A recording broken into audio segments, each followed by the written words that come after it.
Hi there, happy Tuesday. It's time for my 2 cents. And today we're going to talk a little bit about winter weather. So there's been a hint of talk of maybe some rain, but maybe light freezing rain at the end of this on Sunday morning, but nothing to be alarmed about. And it's so far out, we can't really make that call yet. But it got me thinking about winter weather and how much people love it or hate it, right? It's kind of a thing.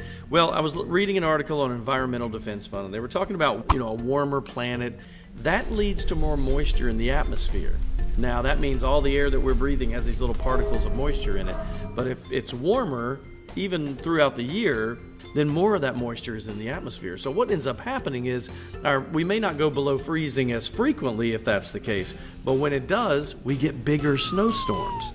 So less frequent snowstorms, but when they do happen, they yield more snow. So while the average amount of snow may be down, the amount during an actual snowstorm is on the increase.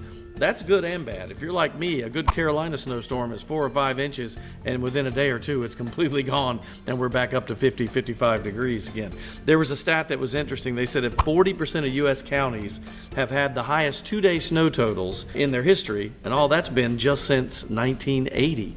From the time we've been keeping records. So there may be some truth to that. So if you're like me and you're a snow lover, but you don't like a lot of it, then maybe I'd like to have maybe 1 or 2 of those decent-sized storms as opposed to a lot of little nuisance storms.